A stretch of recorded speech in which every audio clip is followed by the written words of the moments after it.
W tym filmie pokażę Wam, jak wykonałem nóż do jedzenia stylizowany na późnośredniowieczne znaleziska. Będzie mi służył na larpach do przygotowywania i spożywania posiłków. Ale trzymając się zachowanych oryginałów, z powodzeniem można wykonać taki nóż do zastosowania w rekonstrukcji historycznej. Nie traktujcie proszę tego filmu jako poradnika czy samouczka, ponieważ nie jestem nożorobem. To pierwszy nóż, jaki w życiu wykonałem i popełniłem przy tym wiele błędów. W podsumowaniu tego filmu omówię przynajmniej część z tych błędów. Nóż wykonałem ze stali nierdzewnej typu 304 z arkusza o grubości 2 mm. Jest to stal o wysokiej odporności na korozję, wynikającej z zawartości chromu na poziomie 18% i niklu 8%. Jest to jednocześnie stal niskowęglowa, której nie można poddać hartowaniu, więc nóż z niej wykonany nie będzie tak ostry jak noże wykonane ze stali średnio lub wysokowęglowych, a do tego będzie wymagał częstego ostrzenia. Ale nóż ten nie zardzewieje od normalnego użytkowania i nie wymaga zabezpieczania tłuszczem po każdym użyciu. Stąd idealnie nada się na różne kilkudniowe wydarzenia pod gołym niebem. Na ozdobne okucia wykorzystam mosiężne płaskowniki o grubości 5 mm oraz pręty mosiężne o średnicy 4 mm. Okładki wykonałem z drewna brzozy, a wszystko skleiłem żywicą epoksydową. Pracując ze stalą nierdzewną, pamiętajcie, by oddzielać tarcze i dyski używane do jej szlifowania od tych, których używacie do innych gatunków stali, gdyż w ten sposób można przenieść zanieczyszczenia na stal nierdzewną, powodując, że miejscowo straci swe właściwości i zacznie rdzewieć.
Obiecałem, że omówię błędy, jakie popełniłem robiąc ten nóż.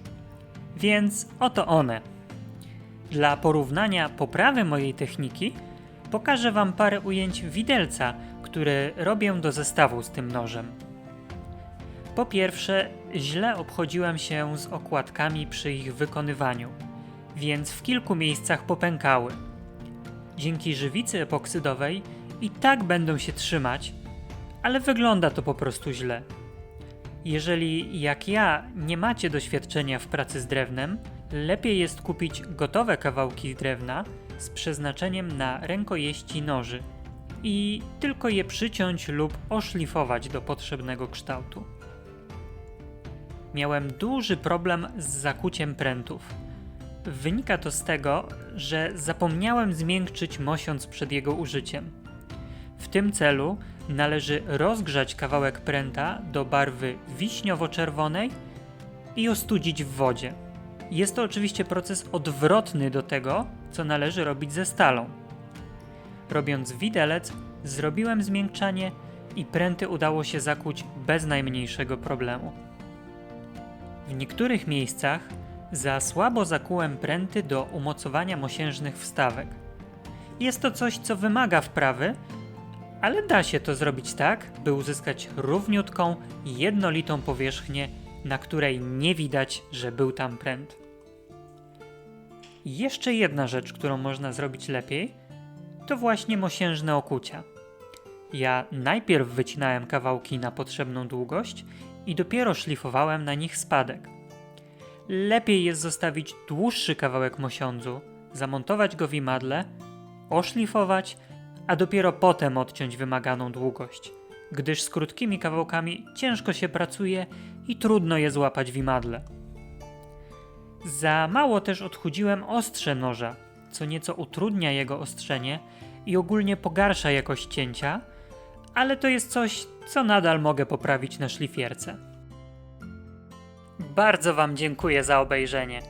Zachęcam do subskrybowania mojego kanału oraz do polubienia mojej strony na Facebooku. Link w opisie. Do zobaczenia!